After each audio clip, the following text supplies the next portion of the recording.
Hi, everyone. Welcome from Wallingford Community Senior Center. Everyone's here. We're just doing a little show and tell with two of our members today. We have Gloria and Lily, and they're just going to share something. They're very different things that they're showing. So, and Ashley and I will show a little something that's been going on around our worlds, and that's what we have today. So, Lily, why don't you start us off with your find? Okay. Do you want me to tell you anything else about myself or just my show and tell? We'd love to hear something about you. Well, all right. So my husband and my hobby has been for more than 10 years gathering wild edible mushrooms in the forest, either on the Olympic Peninsula. I don't want to give too much away, but just generally Olympic Peninsula and east of the Cascades, and in between. Yeah. Well, among other things that we've been finding, we found this one. Wow. That is beautiful. So it's one antler of an elk, and we've seen many elk herds while we're out collecting. And actually, I think this makes a very good weapon. I mean, and this has these sharp pieces here. So I'm going to keep it just for that reason. It feels the way a machine gun must feel. Okay. It would probably make a good hat rack also. Yeah. Or a cup rack if put up the right way. Okay, that's true. That's true.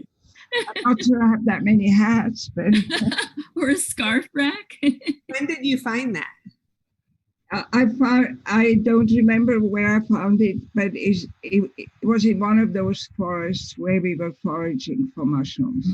I can't now remember. But, was it a while ago? I'm sorry? Was it a while ago? Or did you find it recently? Yes, this I think was found maybe 2 or 3 years ago. Wow. Yeah. It's amazing. You've been foraging for mushrooms for 10 years? Yeah, or even more, a little more. Wow. There is a mushroom society here in Seattle, which is the biggest in the whole country. It's called PSMS, Puget Sound Mycological Society. They meet regularly and they go on what they call forays to, where they get together and people go out looking for mushrooms. They bring them back and they have them identified to see what they are and whether they are edible or not. That's great fun. But they're not doing the forays now because of the virus, But I can still, when the season comes, I will go out into the forest. And the season, there's 2 seasons. The big season is September, October, November. And the smaller season is in the spring, May, June. May, June is for morels. And the fall season is for chanterelles, matsutake, especially matsutake, and lots of other mushrooms that I'm most interested in the chanterelles and the matsutake. Oh, I would love to get into that. That sounds so interesting. I'm afraid that I would poison myself on accident, though. No, you won't. You won't because you can have them checked and they have identifying classes. And it's actually pretty easy to know just some of them, like the chanterelle. Well, I don't want to say you can't make mistakes because people do, but once you get familiar with it, you will know that what you've got is edible. Do you ever run across any edible mushrooms like in town in Seattle as you walk around or anything? Yes, there are, but I will not pick those because of pollution or because people, what they put in their yards, poison for the weeds and stuff like that. So it happens, but there's not many. but I just don't. Anyway, it's no fun looking. The fun is going up into the mountains, and it's like a treasure hunt, you know. Are any of you familiar with this? My dad used to go morel hunting, Oh, wow. and I've been a couple times with him. And my grandparents are really into it. They live in Oregon though. So, and one time I did find some morels growing like next to the sidewalk by Green Lake, which was wild. Yeah. But I haven't done it in years and years, but I think it would be neat to do it again. Yeah, you should fun to go into the forest. Join that group, PSMS. You know, you can Google them. You pay, I think, $20 a year just to be a member. Right? Yeah, that's even not go much. to their meetings for free. Nobody's going to check your name. We used to have, when I worked at the University of Washington, our postman was a member of the Mycological Society. And he used to tell us about his adventures, and it was really fascinating. Yeah, it is. It is. It's great fun. Yeah. Have you ever done? And you find something and you get to eat it. I mean, matsutakes are very, very tasty, you know. I guess my most exciting experience with that was when I went to Scotland back in 1975 with a really good friend. We stayed in a youth hostel in Scotland. They woke us up with bagpipes, and then they served us a breakfast with wild mushrooms someone had foraged. So we had scrambled eggs and wild mushrooms. Yeah, that's a lovely way to prepare them, you know. Have you ever done truffle hunting? I have not, because truffles grow underground. Yeah. And you need a dog or a pig to go with you. So I have not. And besides that, the truffles that I've tasted, I don't really like them much. Oh. Maybe they were old, maybe, I don't know. I just, you know, it's not worth it. Yeah, I wonder if you can even find, I know like France is the place for truffles. Like, I wonder if, though, you know, like Eastern Washington has that same vineyardy kind of vibe nowadays. I wonder if truffles would grow there or if they're just found in France. Actually, from what I know is that truffles grow here, especially in Oregon, It's just a matter of finding them. And like I say, if you're not so keen and if you don't have a dog, you don't know where they are because you can't see them. So, but they do grow. They grow here. Yeah, in fact, I read that there's a society down in Oregon that they train their dogs, and they have actual competitions with their dogs. I'm not surprised. Yeah. Yeah. Oh, dog and pig training for truffles. That's a new thing. All right. So thank you so much, Lily, for sharing that. I'm going to add that in the e-news about the society because I think that's just so interesting. Okay. Gloria, you're going to share your show and tell. Okay, I'm Gloria Young, and normally I'm down the hall a couple doors away at the Pacific Northwest Needle Arts Guild, teaching knitting and sewing and quilting and doll making. So being stuck at home, I haven't been able to teach sewing except over Zoom, or people emailing me or telephoning me for advice because they're desperate. Does my machine need to go in for service? Where do I go? So I've been making a lot of masks. This was the first one I made, the very first. And I had a little bit of this Band-Aid fabric that a friend gave me. One of my students actually had made some scrubs for her veterinary clinic. And she thought Band-Aid fabric was really funny. And she gave me the leftovers. So I made a mask for myself, but it was a lot of trouble because of having to sew these long ties. And also it's a lot of trouble because every time I take it on and off, I have to tie and untie these bows at the back of my head. It does have some metal in here to shape around my nose. so that hopefully it doesn't fog up my glasses. And it fits quite well, but when I breathe it breathes in and out. Yeah. Okay, so my improvement was to switch to this pattern, which is called the Olsen mask. It was designed by somebody who was associated with some medical place. I can't remember where. But unfortunately, my sewing machines are upside down. They're very colorful. People usually notice the color. But this was all I had left of this fabric. I made 3 masks, 2 for myself. The other one, the sewing machines are sideways because that was how I could fit it. And then I took all the scraps, and my favorite sewing machine mechanic, my friend Dave Merrick, who works down at Renton Sewing and Vacuum, he saw my mask and I said, "You want me to make you one?" He said, "Yes, I want one with the sewing machines." So I pieced together all my little scraps and made him one. And for the men's, I make them a lot bigger. This is what I call the original pattern, Olsen pattern, called this the large, but I call it the medium. And so the extra large is what I make for the men. Well, the other thing, my husband's great idea was to steal all the toggles from our jackets in the closet so we could put long laces and then use the toggle for tightening and loosening the cord. So after I stole them from all our jackets and vests in the closet and we ran out of toggles, I finally sent for some toggles and cords from Seattle Fabrics, which is a local fabric store that is all outdoor wear type fabric.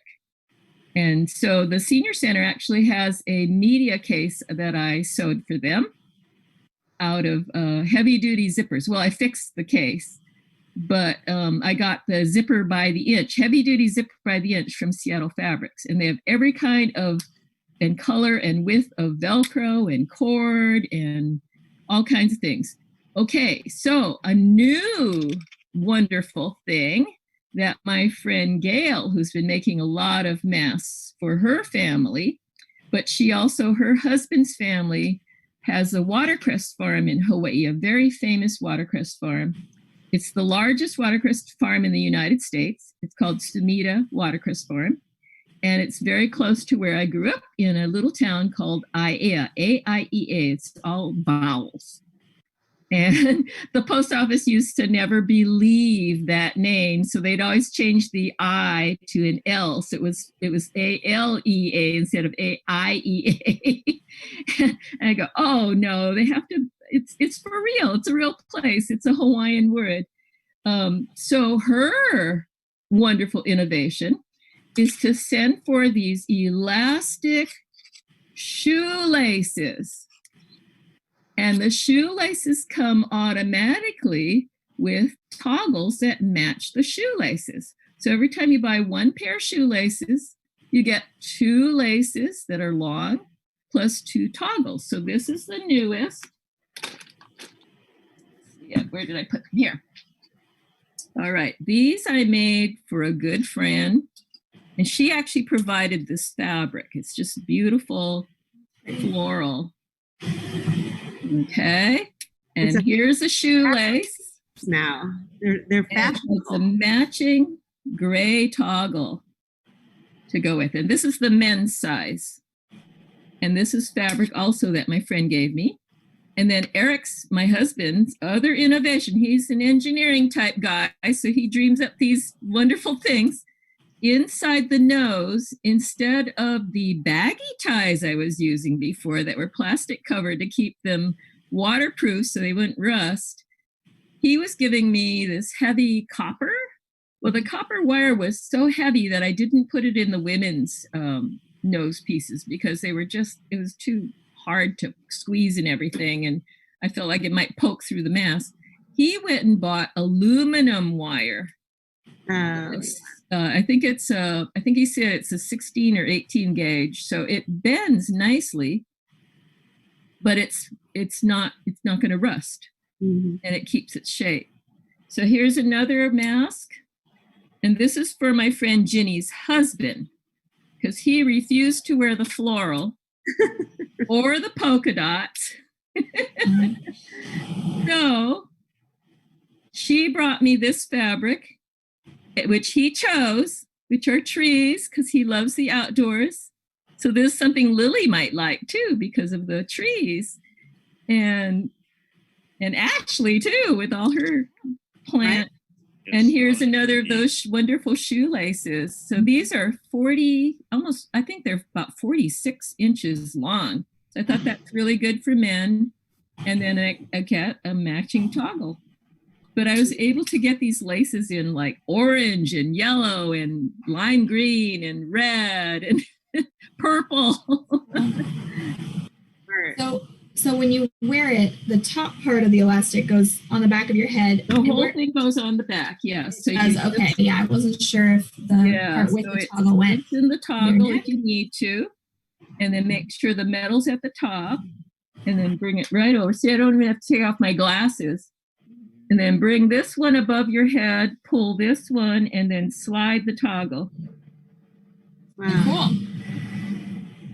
They're like actively adjustable. Exactly. Now, Eric is, again, my brilliant Eric, who thinks of all these innovations. He just lifts the top off, and then he can just pull like that. So he doesn't even loosen the toggle. No. So creative. So on top of that, inside I have iron-on interfacing, non-woven interfacing in each layer. So there are actually 4 layers of fabric here. Yeah. And it doesn't go in and out when you breathe because the interfacing keeps it stiffer. Look at all the innovation that. Yeah. I think I'm finally getting the hang of it after I'm up to almost 60 masks now that I've made, but it's only for close friends and family.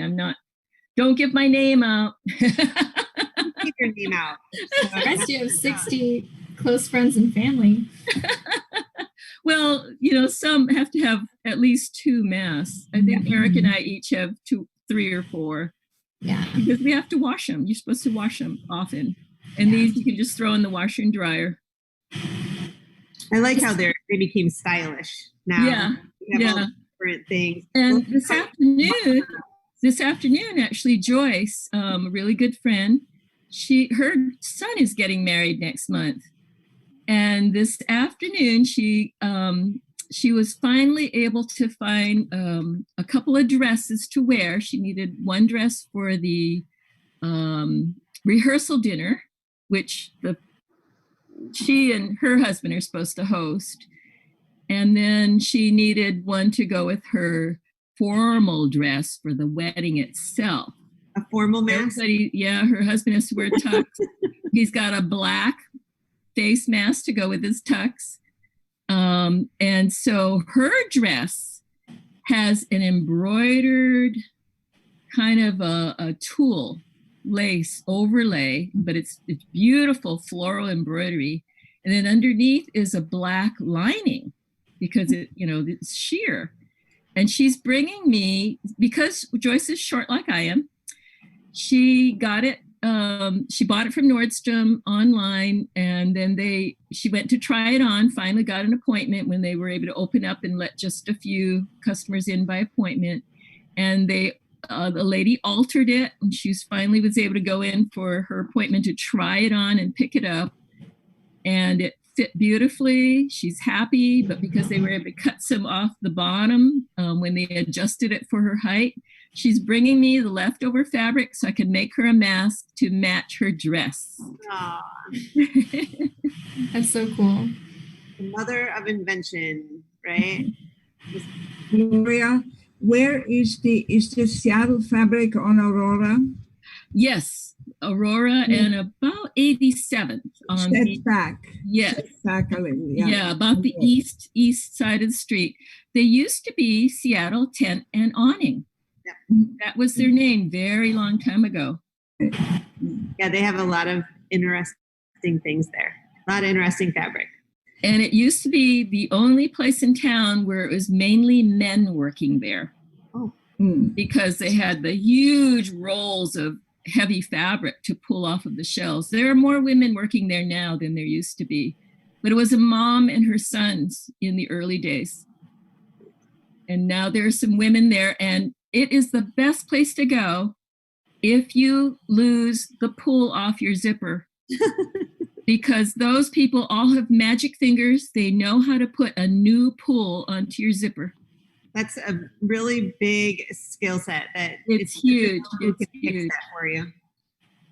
Thanks, Gloria. So do they have a little store, or I mean? Yes, it's a store. Yeah, it's been a store for many, many, many, many years. Then there's the workplace. I mean. Oh, no. I don't have a store. I'm not in. I know you don't. What I mean is Seattle Fabrics is a store. If you needed some help. Yeah. You don't want Seattle Fabrics is a store. I don't know if they're open. I think they're mainly doing mail order, and that's how I ordered the things off their website. Right.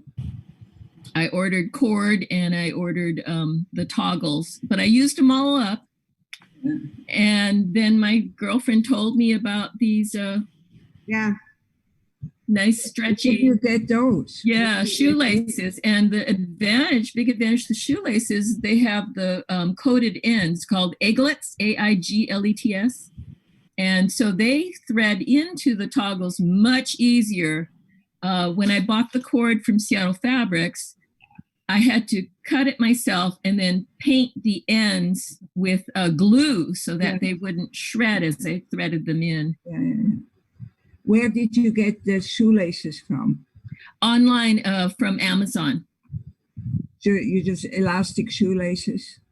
I could send you the information if you like, Lily. No, it's okay, but if I just put in elastic shoelaces with and they had several. I bought way more than I needed. Wasn't even thinking. I bought 30 pairs of shoelaces, but that adds up to 60. We should give people your number for more masks. No. Oh my goodness. We're learning so much. Ashley, thank you, Gloria.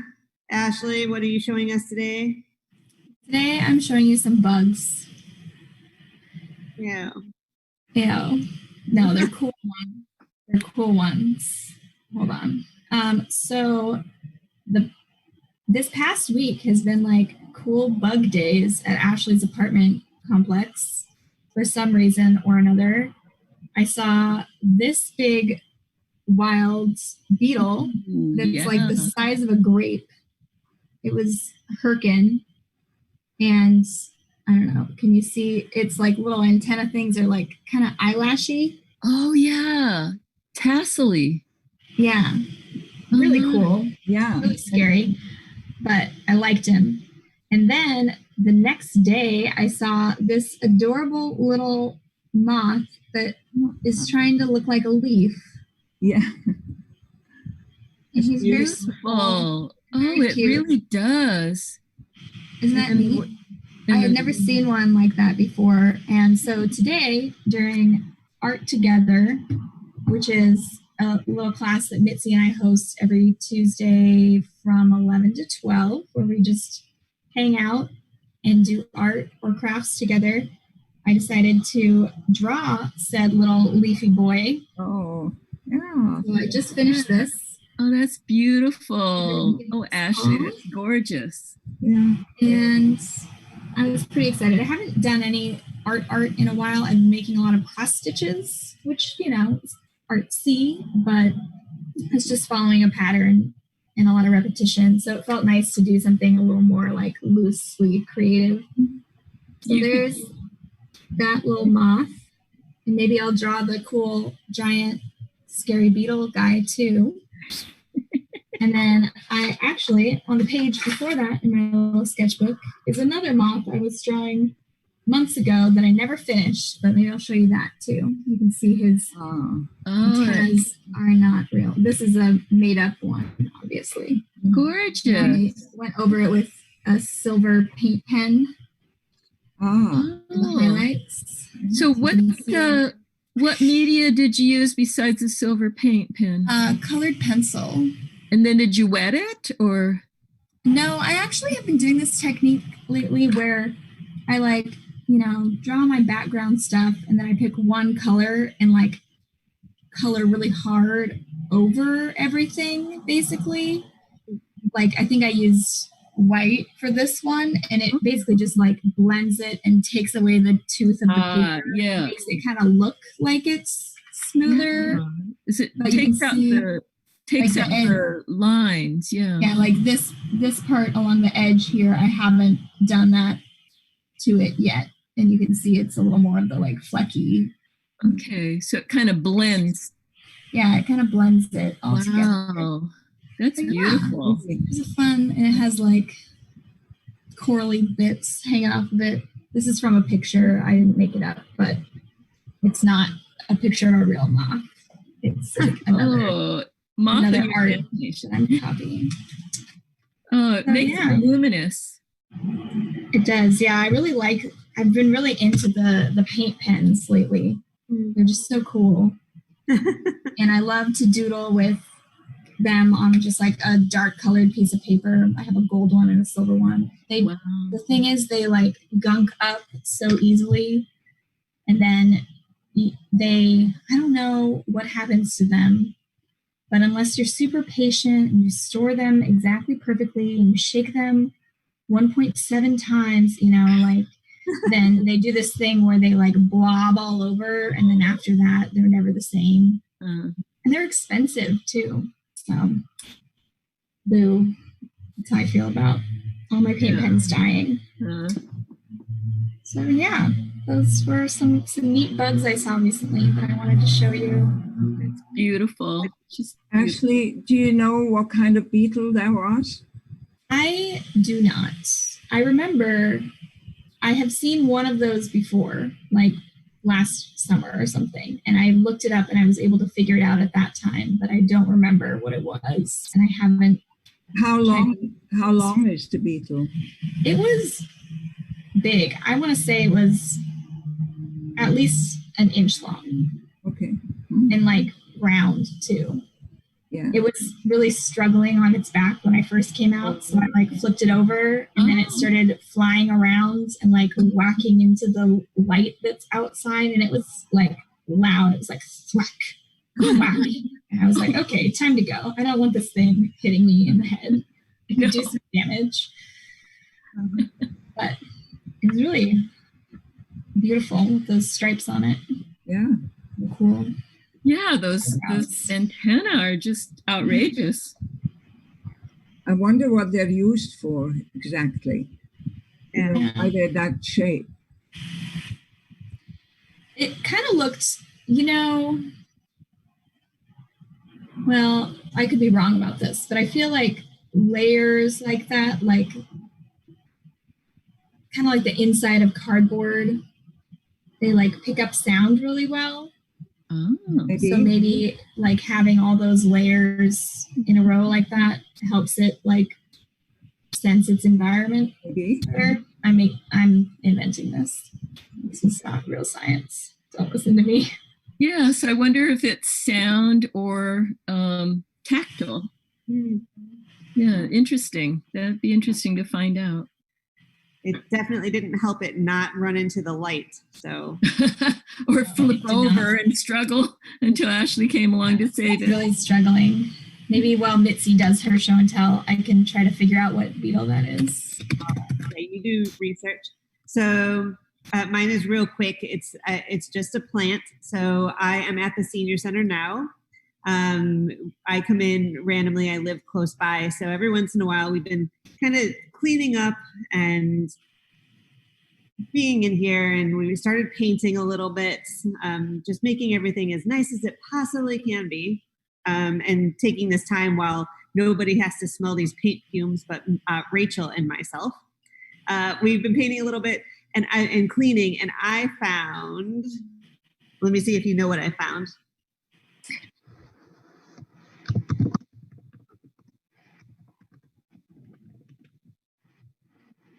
Whoa, okay. I found something, and then I grew it into this. Does anyone know what this is? I do. Yeah, Ashley would. Does it have a flower? No flowers yet. So I found a potato that had gone rogue, and it had roots about this big by the time I found this potato. He must have like fallen on the ground and fallen behind everything. And so I thought it was just a little mess of a potato and all roots. And I was like, I'm going to plant it. And I thought it was very funny planting it, by the way. And it has grown. This is only about 3 weeks. And he's grown potatoes. We're going to have more potatoes. Oh, wow. Wow, that's impressive. I thought not a sweet potato, just a regular potato. I think so. I don't know. It was a shriveled up little potato with just looks like a regular potato versus a sweet potato. Okay. Flies to me. Yeah, he's keeping me company though while I'm here painting. Oh, it's wonderful. Thought he looks good on the windowsill too. So if you ever walk by, you can see him. All right. How he's doing. So, that's my show and tell. Very cool. Yes. So the beetle is a 10-lined June beetle. Oh, June beetle. Yeah. I've heard of June bugs, which I assume are probably the same thing. But what's the word you said before? 10-lined June beetle. 10, T-E-N, the number 10. 10 lines as opposed to the 8-lined June beetle. Or the 9 or the 11. Yeah. But yeah, it's a big boy. Speaking of, if anybody is interested in plants, I do this Foliage Friday class at 11 on Fridays, and it is evolving. It used to be me talking about my house plants for a while, and then we did a few plant walks, and now I'm doing like educational little lessons on different types of plant morphology and anatomy, and with the goal of eventually teaching like how to identify certain plant families as you're walking around. And we still might sprinkle some plant walks in there. So if anyone's interested in that, the Mitzi's potato reminded me of that. That's what I am kind of interested. So 11 on Fridays? 11 on Fridays, yeah. The past couple weeks we've talked about leaf morphology, and people said that they'd be interested in like learning about different types of fruits and different types of flowers and stuff like that. So, well, do you remember talking about the potato plants? Do you remember 2 or 3 years ago, they came out with a plant that would make tomatoes above and potatoes on the ground? Same plant. Oh. Do you remember? I don't know if I ever heard of that. Yeah, this was, this was it, you could buy it, and I bought it because it's the same plant, right? And did it work? Tomato, no. Tomato and potato are the same plant. At the bottom, I did have some little tomatoes at the top and a tiny little potato about this big at the bottom. That's so interesting. Potatoes and tomatoes are both in the Solanaceae family. Exactly. But they're not, the same plant. So I wonder if they grafted them or if they were able to just like breed the heck out of I've read it. something. Oh, gosh. Well, I'm sure if you Google it, you'll find out. And they sold it. I paid good money for a plant like that. But the next year I didn't see any. So obviously it was not a success. It's too bad. That's really interesting though. Yeah. Huh.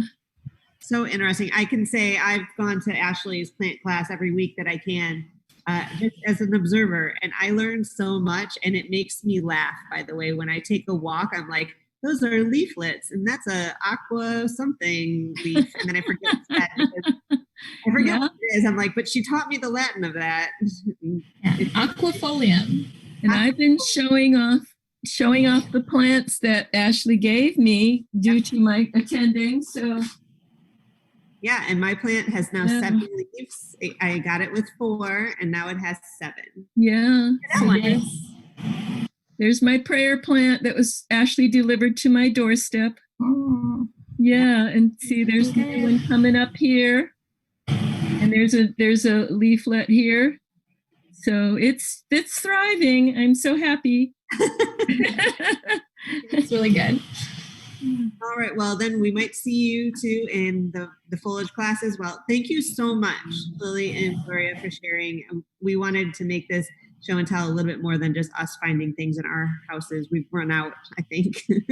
Although I love those. And I really have been trying to encourage people to go back and look at the old videos if they haven't seen them, because they're just delightful. We're going to try to film one today, but I don't think we've picked out a theme. Any suggestions from either of you? I'm sorry, what was the question? We're making a staff show and tell video similar to this, but just with the staff. Any ideas of a theme? Good books. A cool book that you have? I have some cool books. Yeah. Yeah. Favorite books. Favorite books? I like that. I could easily fill an hour myself. Too much. Good one. Okay. All right. Thank you all. Thank you so much. You're welcome. Thank you, Mitzi and Rachel and Ashley and Lily. Thank you. Nice to meet you. This was really fun. Thank you. Yes. Bye. Bye.